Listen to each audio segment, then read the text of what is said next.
gente começou os livros poéticos nesse módulo. Quais são os livros poéticos mesmo, hein? Salmos, Provérbios, Eclesiastes, Jó,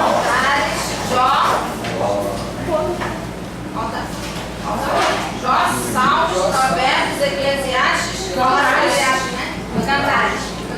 Não lembrava se vocês tinham falado de Eclesiastes. Então são 5 os livros poéticos, mas esses livros poéticos são divididos em 2 tipos. Quais são? Jó,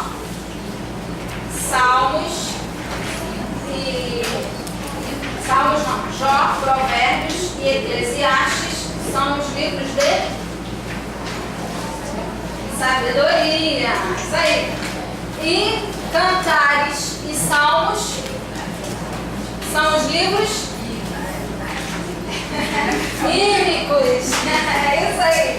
Sabedoria e hímnicos, que vem de hinos, né? De cântico, de hino.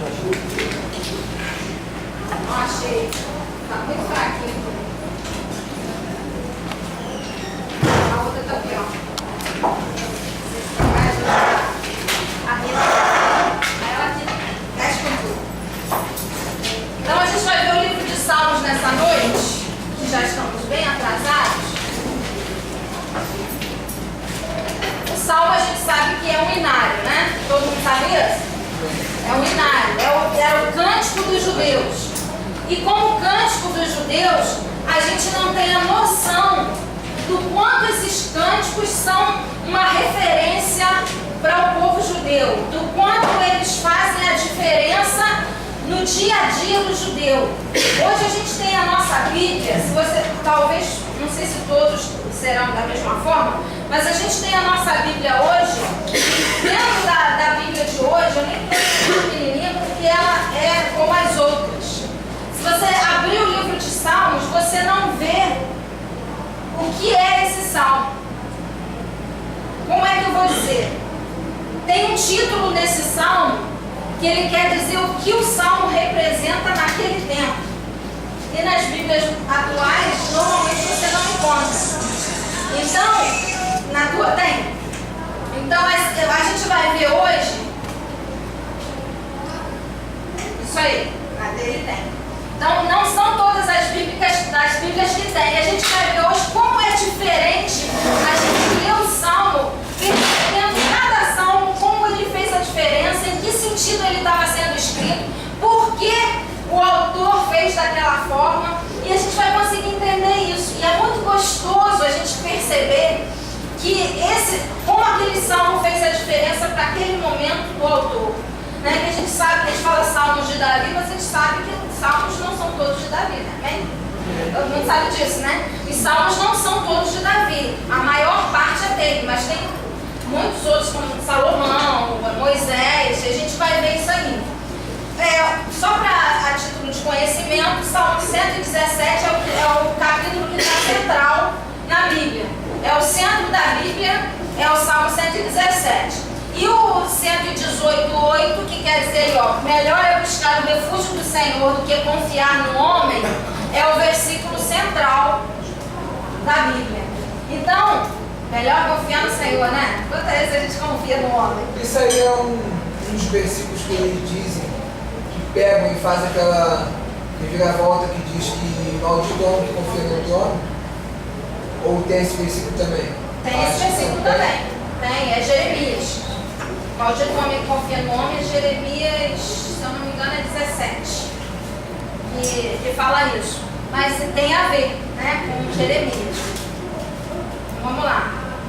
Os hebreus chamavam o livro de Salmos, né, de o livro dos louvores, ou louvores. Mais tarde ele foi chamado de Saltério, no Novo Testamento, pelos gregos. Olha aí o que eu acabei de falar. São 7 os títulos usados nos capítulos. Mizmor, Shir, tá? Só os primeiros ali, ó. Mizmor, Shir, Maskil, Mictam, Depilar. Vocês têm isso na apostila? Não? É que algumas coisas ele tirou. Então eu não sei se isso aí tem.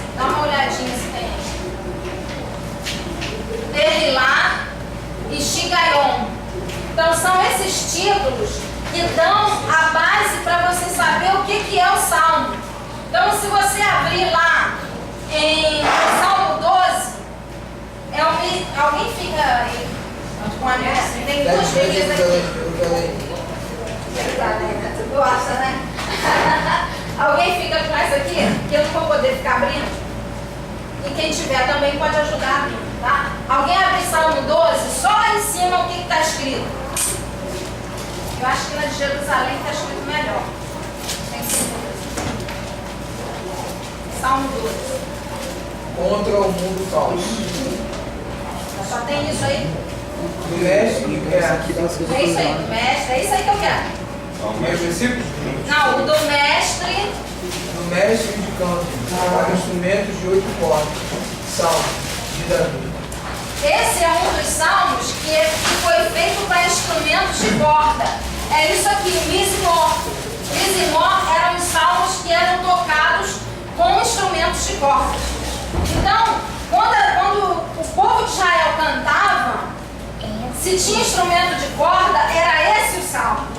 Era esse o tipo de salmo. Então tinha salmos para flautas, tinha salmo para instrumento de corda, tinha salmo que era um poema escrito pelo autor, que a gente vê aqui que é o Masquil, tá? Masquil é o que mais tem. O Salmo 32 está escrito aí. Masquil é o poema meditativo ou didático. Era um poema escrito pelo autor. O Mictã é o significado indefinido, mas pode ter seu significado expiatório. O Tepilar era uma oração. Então, você vê o Salmo 86 é uma oração. Então, cada salmo é dividido diferente. O Terrilar, né? Terrilar, que é o H no hebraico puxado do R, é canção de louvor. E o Sigaion, significado indefinido, talvez penitencial. Então a gente vai ver que os salmos têm essa diferença. Um é poema, o outro é uma canção, o outro é para tocar com corda, o outro é penitenciário, né? Aquele sentimento que o autor tem de sofrimento, de penitência. Então o salmo diz isso. Aí a gente vai ver a escrita, né? Os autores. Já falei que a maioria de Davi, né?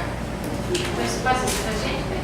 Se não tem aí, eu passo. Pode deixar que eu passo. Eu pensei que ia ter nessa. Tem isso aí? Vê a página aí pra eles, pra eles se acharem. Tem mais café, Tá diferente? Está reduzido? Mas é a mesma coisa. Tá, esse aqui tem. Esse aqui tem mais um tempo. Esse tem sim, tá na página 7. Esse aí tem 34, 51, 56, 57, 52. Só pela parte que eu falei antes.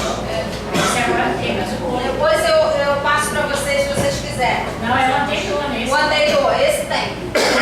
Então, o Salmo de Moisés foi o Salmo 90. Alguém abre aí, por favor. Esses que estão em amarelo, por favor, quem está com a Bíblia aí, não precisa ser só quem odeia a Bíblia, não. Uma oração de Moisés, homem de Deus. Dá pra ver. Fala aí. Não tem a fé. Uma oração de Moisés, homem de Deus. Isso, lê só o versículo 1 e 2 aí pra mim. Senhor, tu tens sido nosso refúgio, de geração em geração. Antes que os montes nascessem ou que formassem a terra, e o mundo de eternidade a eternidade, tu és Deus. Olha que coisa linda de Moisés, né? Aí você retrata, é isso que eu quero que você entenda. Quando você lê o Salmo a partir de hoje, você já não vai ler da mesma forma que você lia antes. Porque a gente lê o Salmo muitas vezes para nós, né? O Salmo é o quê? A gente vai falar depois, é o Pentateuco de Israel para Deus. É o quê? É o povo falando para Deus. É o autor escrevendo para Deus os seus sentimentos. Isso é o Salmo. É o cantar, igual a gente canta aí, né? Na igreja, é o cantar do autor para Deus. É o louvor a Deus. É dar a Deus aquilo que está dentro do meu coração. Se o meu coração tem sofrimento, eu vou dar um salmo de sofrimento. Você vê as músicas aí de sofrimento que tem no mundo por aí, você vê, né? A gente vê. E dentro da igreja não é diferente. Muitas vezes a gente canta aquilo que a gente está passando. O O que você está passando naquele momento? Aí eu paro para perguntar a você assim, no teu momento de sofrimento, você seria capaz de cantar um salmo a Deus? Ou de escrever um salmo a Deus? Quando você está sofrendo, você só chora ou você escreve para Deus? Muitas vezes a gente chora, a gente esperneia, a gente faz da nossa forma, né? A gente briga com Deus, a gente questiona, a gente pergunta para Deus por que está acontecendo isso tudo. Mas você seria capaz de escrever um salmo para Deus nesse momento do teu sofrimento, no momento daquilo que você está passando de difícil, você escrever um salmo para Deus? Olha que coisa. Eu gosto de ler a oração de Abacuque. Oração de Abacuque é o momento que ele está passando de sofrimento com o povo. Então também é um louvor. É um louvor de sofrimento, mas é um louvor. É essa a oração de Abacuque. Então, para você pensar. Quando Moisés escreveu esse salmo, onde poderia estar Moisés? Quando a gente olha para o salmo dessa forma, a gente consegue penetrar naquilo que o autor estava querendo dizer no momento em que ele estava vivendo. Abre o Salmo 51 aí. Lê lá em cima para em que momento ele foi escrito. Ao diretor de música, Salmo de Davi, quando o profeta Natan veio a ele, depois de Davi haver cometido adultério com Batseba. No momento em que Davi descobre que ele tinha pecado e que quem era aquele homem que tinha ovelhas, várias ovelhas, né? Ou cordeiros, que tinha vários e foi lá e pegou daquele que tinha um só, ele falou, vamos matar esse homem. Aí Natan falou, isso é você. Quando ele descobre isso, que ele para e pensa assim, caramba, foi eu errei. Ele vai e escreve o Salmo 51. Lê pra mim. Tem misericórdia. Lê? Pode ler. Segundo a tua benignidade, apaga as minhas transgressões, segundo a multidão das suas misericórdias. Lava-me completamente da minha iniquidade e purifica-me do meu pecado, porque eu conheço as minhas transgressões e o meu pecado está seco. Olha aí, para aí. Olha como eu chego a me arrepiar. Você imagina Davi reconhecendo seu pecado e dizendo isso para Deus. Lava-me, Senhor. Lembra a semana passada quando eu falei de Jó? Que Jó estava no momento de crise dele. E ele, naquele momento de crise, ele para e fala assim, em que eu errei?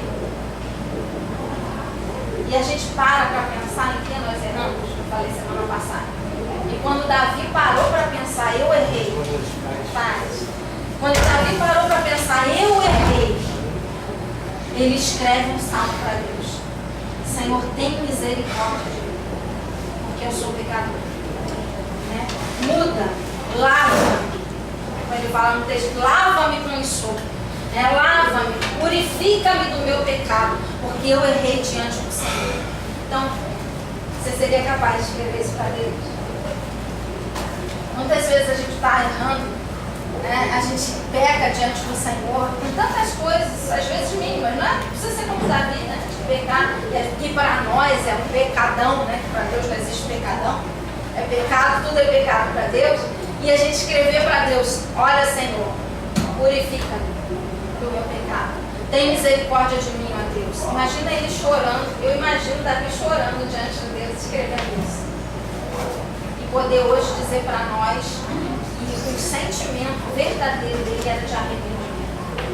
Então o salmo de Davi nesse momento é o penitenciário, é o de arrependimento.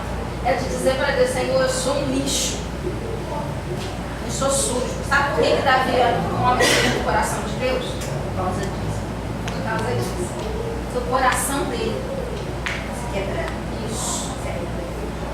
Um coração quebrantado e contrito, Deus não despreza. Ele mesmo escreve isso, né? Vamos lá. Salmo 56. Quem está aí? Ao diretor de música, segundo a melodia, uma pomba nos carvalhos, distantes de Davi, o Mictã, quando os filisteus o prenderam em Gate. Quando ele estava preso pelos filisteus, ele escreve Salmo 56.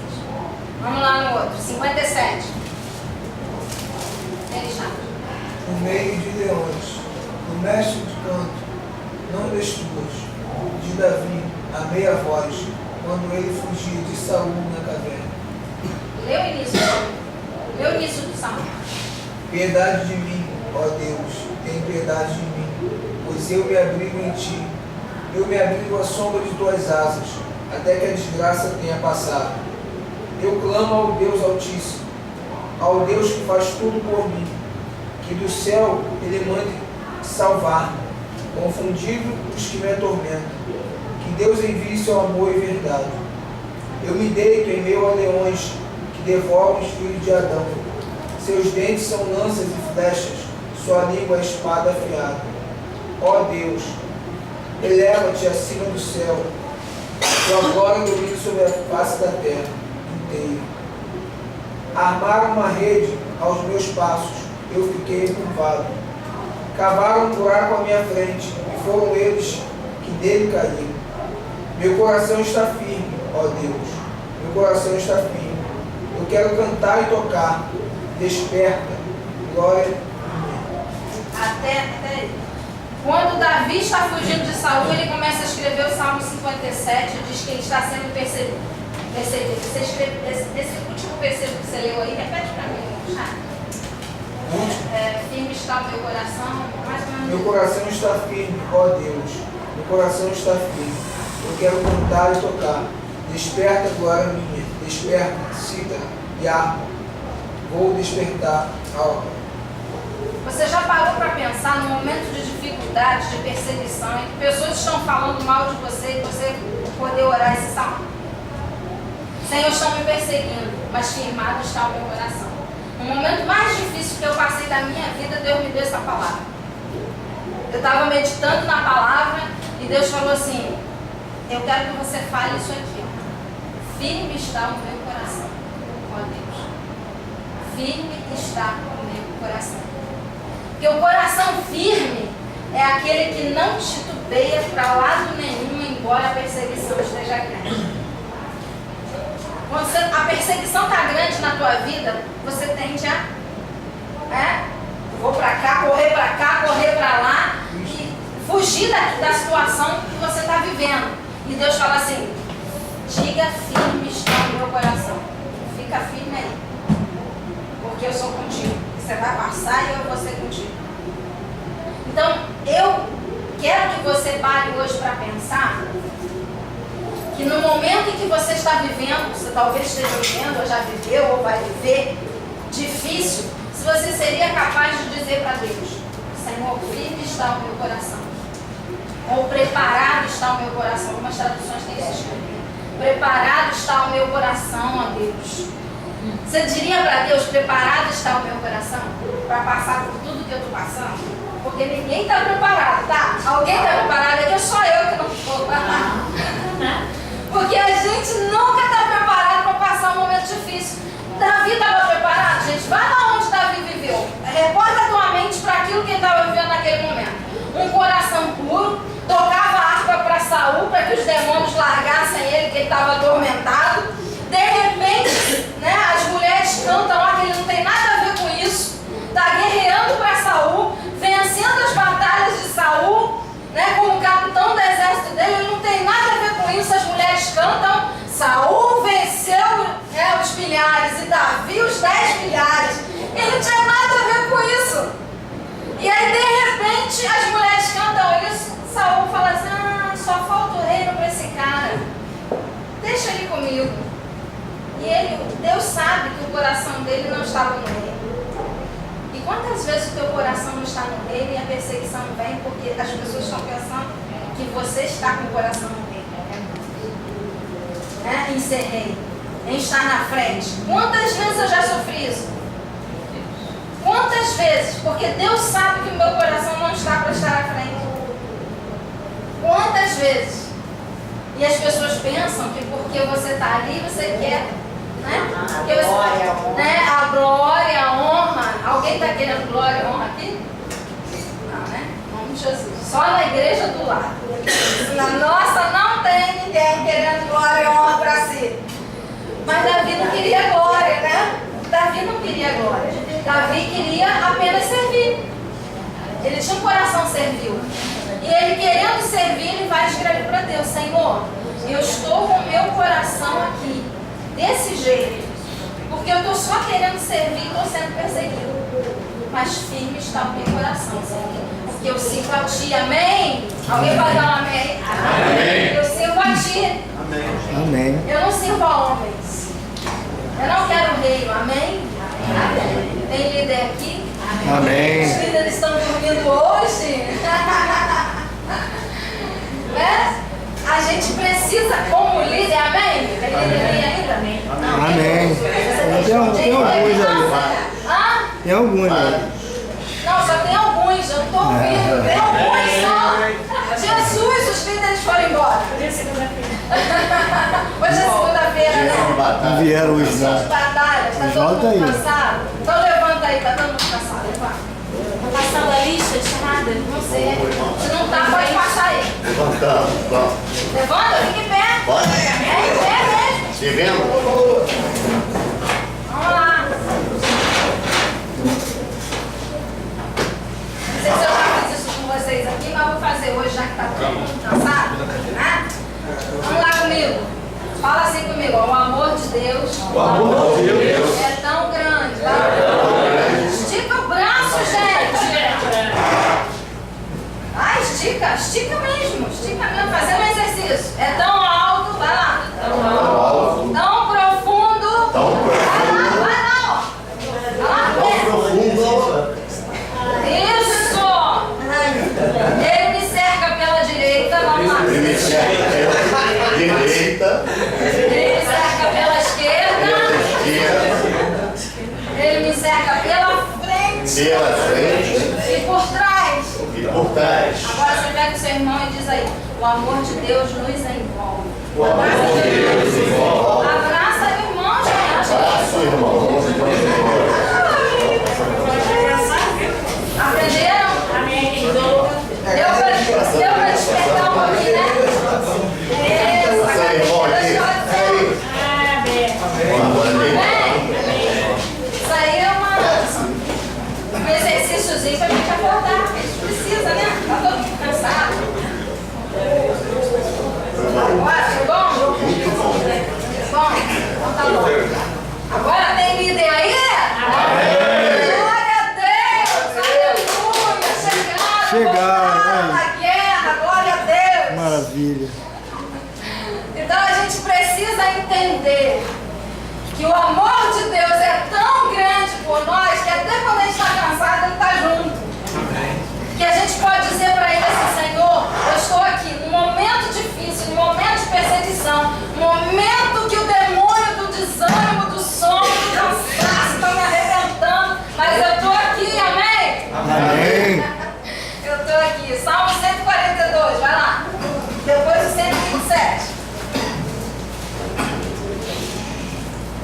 Prece de perseguido. Poema de Davi, quando estava na caverna. Prece. E aí, também, Salmo. Gritando a Yahvé, eu imploro. Gritando a Yahvé, eu suplico. Derrama à sua frente o meu lamento. À sua frente expõe a minha angústia, enquanto o meu alento desfalece. Mas tu conheces o meu caminho. Um caminho que ando, ocultaram para mim uma armadilha. É na caverna, isso aí? Quando ele estava na caverna. 127, vamos lá. Cântico de degraus de Salomão. Se o Senhor não edificar a casa, em vão trabalha os que a edificam. Olha, quando Salomão escreve esse salmo: se o Senhor não edificar a casa, em vão trabalham os que edificam. O que Salomão estava fazendo, gente? Quando você lê esse versículo, você imagina Salomão fazendo o quê? Construindo o templo ou a casa dele, né, o palácio real. E ele diz assim: olha, se o Senhor não edificar essa casa, em vão eu vou trabalhar. Em vão trabalham os que edificam. Se o Senhor não guardar essa cidade, olha,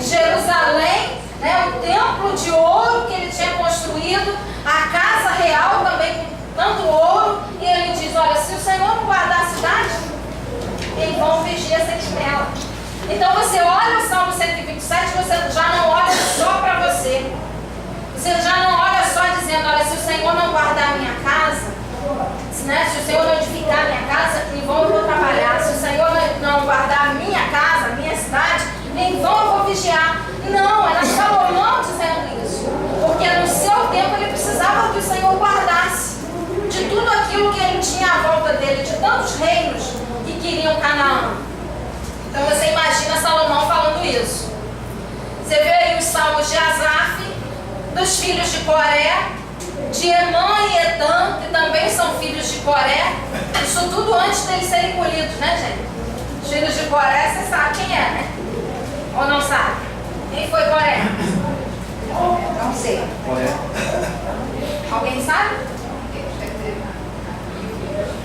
Olha aí, no tempo de Moisés, os filhos de Coré são aqueles que quando eles se levantaram contra Moisés, e Moisés falou, então vamos ver quem é que fala por vocês. Se é eu, né, diante de Deus, se eu estou certo ou se são vocês.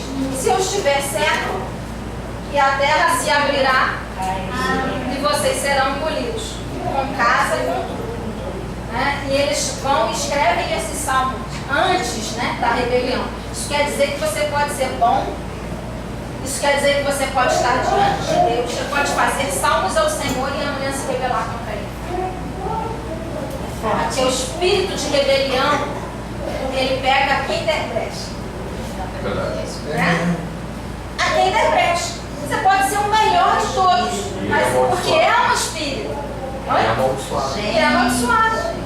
Porque é um espírito. Não é algo que você diz assim, ah, eu sou rebelde, eu nasci rebelde. Tem gente que acha bonito. Tem gente que acha lindo, né? Eu vi essa novela Rebelde, então, meu Deus. Todo mundo acha lindo ser rebelde. Mas não sabe que a rebelião, fala a palavra, é como um pecado de feitiçaria. E aí, de repente, você pode estar bem, você pode estar no seu propósito, você pode estar liderando muito bem, você pode estar ali, tudo tranquilo. De repente, o pastor Marcos chega, como é que é o seu nome? Cristiano. O pastor Marcos chega para o Cristiano, em nome de Jesus, só um exemplo, e fala assim, Cristiano, a partir de hoje você não está mais na liderança desse povo. E aí o Cristiano abre a brecha e o espírito de rebeldia entra. Eu estou fazendo tudo certo. Eu estou...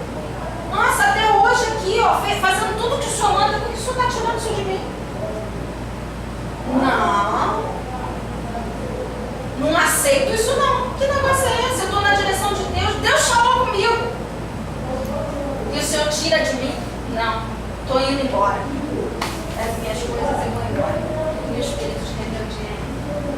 Então jamais permita que o espírito de rebeldia entre na sua vida por qualquer motivo. Nunca saia sem a bênção. Nunca saia falando mal. Nunca saia daqui falando mal do outro. Porque isso é rebeldia. Mas eu posso discordar. Pode. É livre. Porque se eu não posso, não vai ter de presente. Não é vaquinha de presépio. Porque tem coisas que às vezes a liderança faz e a gente Não questiona. vai olhar não, irmão. Não vai olhar para isso não. Mas se você, toda liderança vai fazer alguma coisa que você questiona. Eu fui convidada para cruzar evangelística. Eu estava dirigindo, era o líder, o presidente da Assembleia de Deus Brasileira, que é super. Né? E quando chegamos lá, ia ter Santa Ceia, estavam os políticos do Rio de Janeiro, todos tiveram voz, né, no público. A Léa Mendonça, Clodilis, e outros aí de peso. Ele falou, vocês vão cantar, não pode falar uma palavra. Eles cantaram, o louvor, não puderam falar nada. Os políticos falaram. Né? Então assim, eu discordo, isso me aborreceu demais. Você não viu nada, irmão. Mas aí, Rebeldia, eu falei até umas coisas assim, sabe? Mas nunca fale. Peça perdão.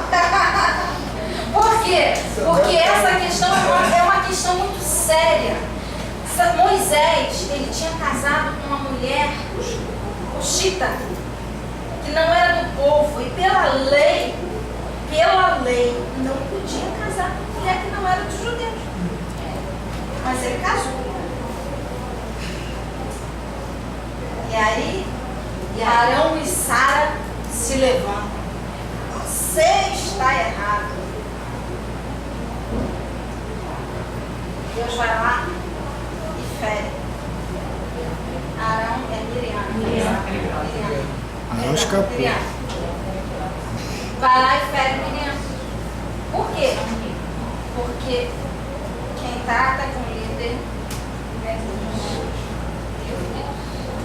Professora Odete, nessa questão inclui também, não só espiritualmente falando, mas autoridades como chefe, patrão, presidente, governador, qualquer tipo de autoridade, né?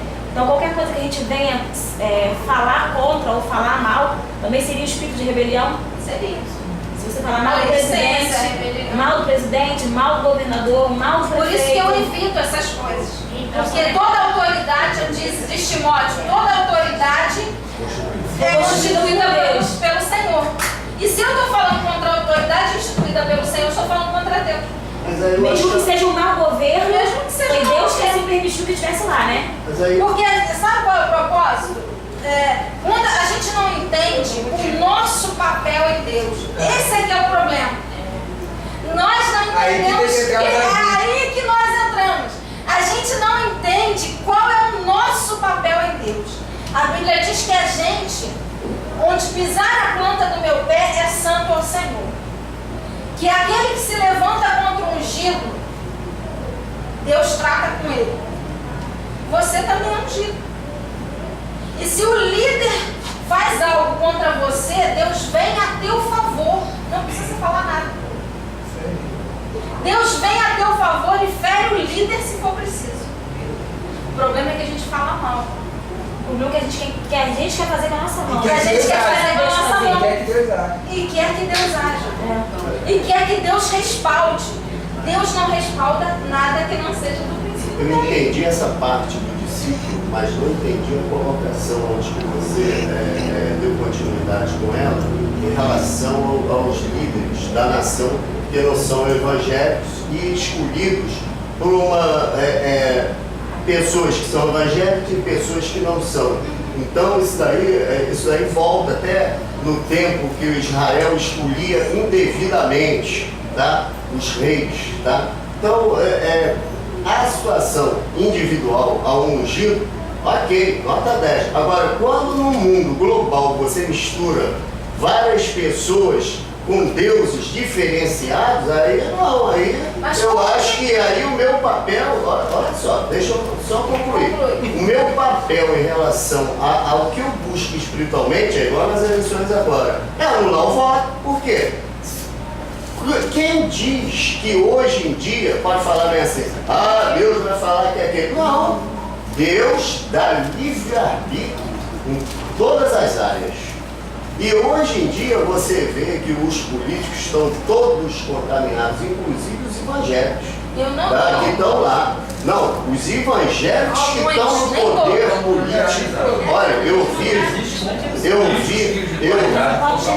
Até não evangélico. Não, olha só, pessoas de caráter que estão na política. Olha, eu tenho minha dúvida. Por quê? Aí eu tenho que colocar. Eu escutei uma pessoa que não tem a sabedoria de universidade e o médico virou para ele e falou bem assim, eu tenho o seu voto, sabe o que ele respondeu? O país precisa, sabe de quê? De médicos, não de políticos. Eu acho o seguinte, enquanto não houver uma consciência que tem que ter uma carreira universitária política, tá? Não vai adiantar. Então você é tiririca, é o fulaninho e tal. Pelo amor de Deus. Pelo amor de Deus. Aí eu acho que vamos misturar essas áreas. Eu não posso entrar em política que eu estou no salvo. Pelo amor de Deus. Eu sei. Então eu vou falar, eu só preciso fechar com um negócio. Se a igreja não se coloca como canal de Deus para a nação, não reclame daquele que tem lá em cima. Eu posso É isso que eu falo assim. Eu já penso o seguinte, que nós como igreja, nós temos que se comportar como igreja. Como igreja, também. como igreja. Mas como igreja nós fazemos a diferença nessa terra. Nós podemos fazer a diferença na terra. Então, fazendo a diferença na terra é que a gente vai alcançar coisas. Eu não vou passar para vocês, porque primeiro que eu não tenho som aqui, segundo que não é aula de vocês. Mas eu estou passando um vídeo para o pessoal do terceiro ano, né? Hoje não dá. Outro dia talvez, quem sabe. Vai orando. Então, estou passando um vídeo para o pessoal lá do terceiro ano que fala sobre o avivamento em certas épocas que tem acontecido até agora. E esse avivamento, um dos avivamentos é em Uganda, se eu não me engano.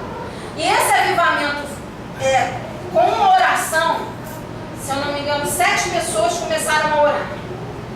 E essas 7 pessoas orando por avivamento, orando para que Deus descesse naquela terra, fez com que em 2 semanas de, se eu não me engano, vou chutar um número que é um número baixinho, não sei se é 20 pessoas, é mais ou menos assim, de 20 pessoas numa igreja, em 2 semanas foi para 2.000. Meu Deus. E toda a nação foi contagiada pelo avivamento, a ponto de pessoas da igreja, pessoas crentes, literalmente crentes, não são esses mais ou menos, crentes, estão fazendo a diferença dentro do governo, a ponto da esposa do presidente, no ano de 1999, 31 de 99 para 2000, juntar todo um povo num estádio e mandar que os crentes fizessem uma oração de renúncia a todos os deuses em Uganda e de dizer que aquela nação pertence ao Senhor. Então, o que eu quero dizer para a gente é: nós podemos fazer a diferença como igreja. A nação tem um presidente, não fale mal dele. Ore para que Deus traga o avivamento à nação. E aí a igreja vai começar a se colocar e Deus vai fazer a diferença na nação. Nós podemos. Não sei nem por que eu entrei nisso. Agora eu perdi aqui o negócio. Foi Coreia, né? Por causa da rebelião de Coreia. Então, a rebelião no nosso coração é que impede que Deus faça algo. Seja dentro da nossa casa, seja no nosso bairro, seja na cidade ou na nação. Então, quando a gente se une em oração e para de falar, Deus começa a fazer. Então, a gente precisa entender essas coisas. Não somos nós que tratamos. Não seremos, como você falou, vaquinhas de presépio. Não seremos, sabe por quê? Porque vaca de presépio é aquela que balança a cabeça para tudo e não questiona nada. E nem ora. Tá tudo errado. Continua. Agora, quando eu me coloco à disposição de Deus para mudar algo acontece. Aí a gente pode perfeitamente orar, né, e não se rebelar. Assim, a gente pode perfeitamente tomar posição de igreja, né? A gente não precisa falar mal do presidente, dos senadores, da Câmara, nada disso. Você pode se posicionar agora. A gente pode não se conformar com tudo que está acontecendo, não, claro que não. Mas não necessariamente atacar ninguém. Criticar. Ou falar mal. Você pode se posicionar. Nossas armas têm que ser outras, né? Com certeza. Porque as nossas armas não são carnais, Paulo falou isso. Elas são poderosas em Deus para destruir fortaleza, gente. A gente não tem noção de como nós temos poder em Deus. É isso aí. A gente não tem noção. Até a urna sem oração não vai resolver o Não problema. resolve. A gente precisa se posicionar de forma diferente. A gente precisa se posicionar, pedir a Deus direção nas coisas que vai fazer, para que a gente possa fazer a diferença. O que Davi fez? A diferença. Ele não se levantou contra o ungido, ele nem ousou tocar nele, né? E quando ele corta a hora, ele ainda pede perdão porque cortou um pedaço da roupa, e no momento certo Deus tira Saul e ele entra. Por quê? Porque era o propósito de Deus que ele entrasse, não era o que ele Quando queria. ele corta ali a hora de Saul já não era mais nem líder, né? Nem mais rei. Não, diante de Deus ele já não era mais rei. Mas ele era o rei da nação. Não, pro povo. Era. Na casa Davi já foi consagrado ali. Davi já tinha sido ungido, mas não consagrado. Ele tinha a autoridade, mas não a Ah, legalidade. então tem que respeitar o Lula também. Porque o Lula, entendeu? Havia- Administrou mais justo. Havia a Dilma.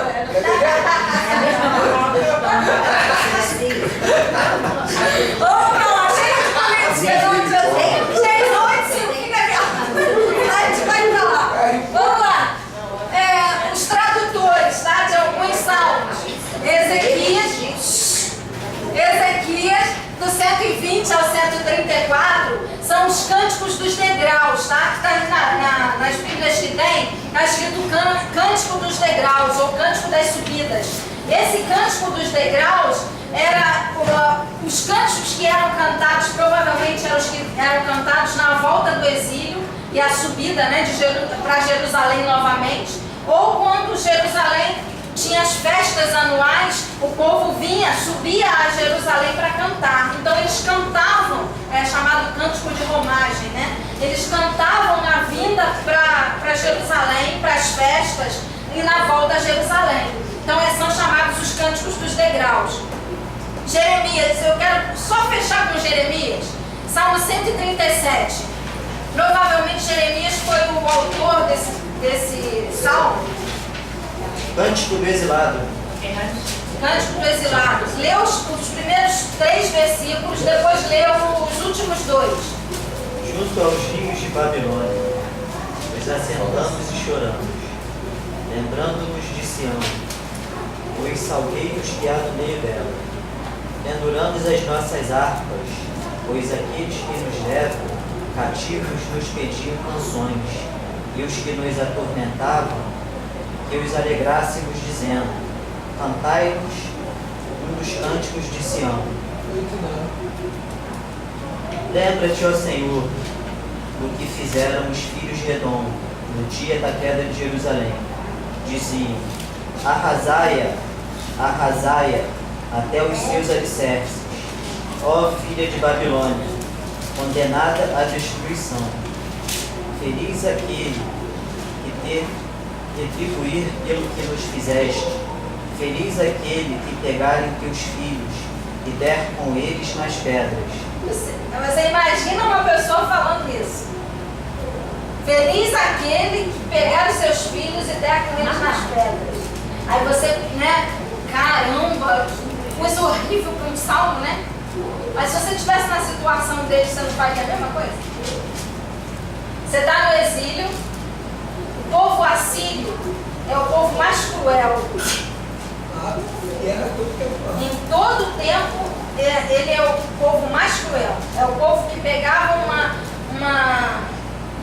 uma estaca e nos seus inimigos, eles de baixo para cima enfiavam a estaca nos seus inimigos e botavam eles naquela estaca no sol até morrer. Esse era o povo assírio. Um judeu passando por tudo isso, sofrendo torturas horríveis no cativeiro. Aí você julga o outro porque ele fala: feliz aquele que pegar os seus filhos e jogar nas pedras. Eu duvido que você não faria o mesmo. É claro que a gente não quer que Deus faça isso. Eu duvido que o autor, talvez Jeremias, quisesse que realmente Deus fizesse isso. Mas no momento de dor, quem é que não falaria? No momento de sofrimento, quem é que não falaria algo desse tipo? Então, às vezes a gente fala assim: caramba, botar um negócio. Deus não tira nada da Bíblia, você já percebeu? Até essas coisas Deus não tira da Bíblia, porque Ele mostra que nós somos humanos. Mas o fato de ser humano não quer dizer que a gente vai fazer aquilo que muitas vezes a gente acaba falando num momento de dor. Quem é que nunca falou uma besteira num momento de dor? Nossa, muitas. Tem algum santo aqui? Deixa eu pedir a Deus para levar, agora promover, porque você não pode ficar na terra, só no céu.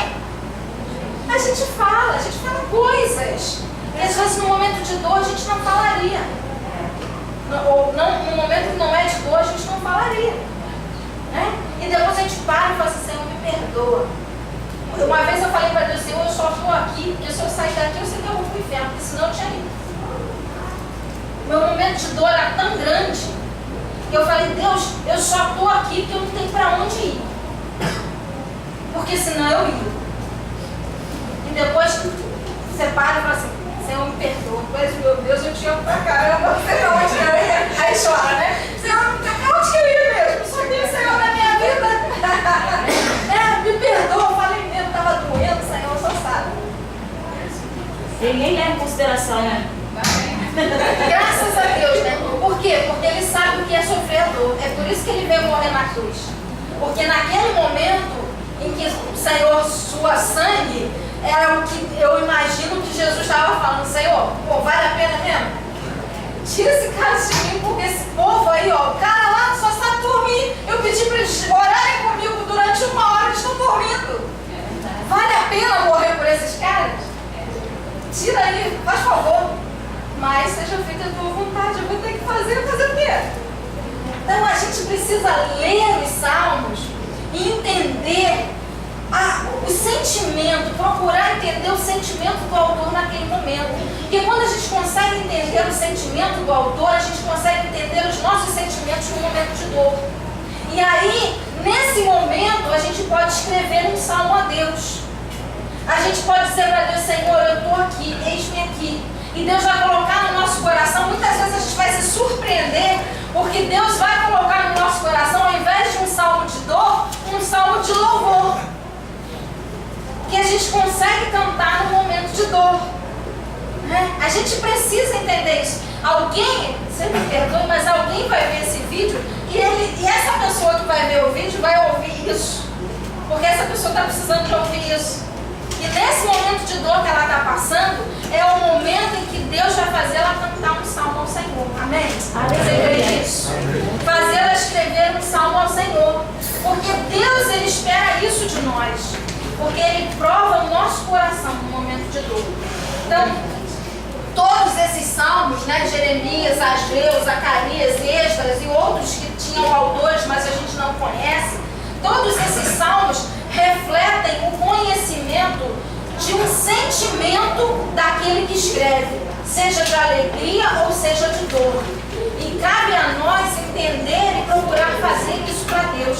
Se você não consegue escrever um salmo, cante um salmo. Louve um salmo. Porque Deus espera isso de nós. Aquilo que você louva é aquilo que vai no teu coração. Existe uma pessoa que falou uma vez que a hora que a gente mais mente é a hora que a gente canta. É verdade. Porque muitas vezes a gente canta e não pensa nem naquilo que a gente está cantando. Sem repetição. Quantas vezes você já cantou e não pensou na letra do cântico que você cantou? Quantas vezes? Teve uma vez que eu não quis cantar porque eu não me encaixava nem na música. Quantas vezes acontece? Não tá dando, né? Não tá dando. Bota outra. Vai valer a pena me adorar? Eu falei, não vou. Não vai, não dá. Não tô me encaixando. Tem uns que não dá pra cantar. Não dá. Mas quantas vezes a gente já cantou vai valer a pena e a gente tá no nosso coração que nada vale a pena. E tá cantando. Canta, mas não cumpre aquilo que você canta, né? Então, o desafio hoje para você é que todo louvor que você cante, você pare para pensar no que você está falando. Porque às vezes você está profetizando uma coisa que você não é capaz nem de cumprir. Sempre pensei nisso. Eu também. E se você não é capaz de cumprir, você vai ser desafiado a cumprir. É sério. Hã? Abro mão dos meus sonhos, dos meus planos. Quantas vezes a gente cantou isso? Tudo entregarei, né? Tudo. Meu Deus! Aí Deus fala, me dá uma oferta de 10 reais. Senhor, dá não, eu não tenho mais nada, só tem esse. Aí Deus chama pra orar, a gente não vai. Não, é engraçado. Eu não preciso ser reconhecido por ninguém. Irmão, eu tô aqui, me chama pra cá, irmão. Eu não preciso ser reconhecido por ninguém. Eu não preciso. Olha como Deus prova isso. Já que você não precisa ser reconhecido por ninguém, que o pastor passa, você fez algo bom, que o seu líder passa e não é capaz de dizer um obrigado. Eu quero ver você dizer, eu não preciso ser reconhecido por ninguém. Deus te prova. Deus te prova se você realmente está cantando e vai viver o que você está cantando. Porque Deus prova cada palavra que nós lançamos. Deus não esquece, o problema é que a gente esquece. Aí a gente sofremos por causa de ingratidão. A gente sofre. Porque a gratidão a gente quer ser reconhecido. Justamente. A gente quer que você seja grato pelo que a gente faz. Justamente. A Bíblia diz que o homem, provérbios, o homem é provado pelos louvores que recebe. E Deus nos prova. Então, vamos vigiar nesse sentido. Vai ter um bocado aí de boca fechada agora. Quem vai ficar mais? Mas o desafio é cantar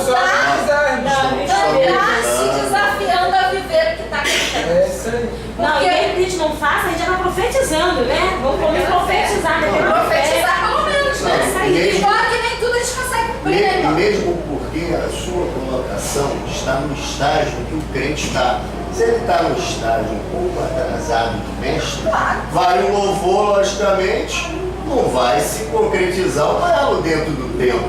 Agora, se ele está preocupado com o que fez lá fora, e lá a unção da igreja está acontecendo e ele não está partilhando, aí, misericórdia. Vamos, existe o tempo de cada um também. Nem todos os tempos nossos aqui estão iguais em relação ao Espírito É Santo. óbvio que nem todo mundo está no mesmo Pelo nível. amor de Deus. É óbvio, Deus leva isso em consideração. Então, às vezes- Mas o desafio para nós é a gente procurar viver aquilo que a gente Às está vezes pensando. ficar lá e ficar pensando, meditando na palavra, igual foi colocado aqui, é sinal de querer dar mais o passo que você já está. Entendeu? É o desejo. Isso aí, com Muitas certeza. vezes, mas é o que eu falei, meu desafio não é você viver o que canta, mas o meu desafio é pensar no que está cantando Justamente. e procurar viver o que você E, está e cantando. às vezes até o que está cantando, ele está, na maioria das vezes, está compartilhado com a obra de Jesus. Jesus é o intermediário de todas as ações. Todo crente que não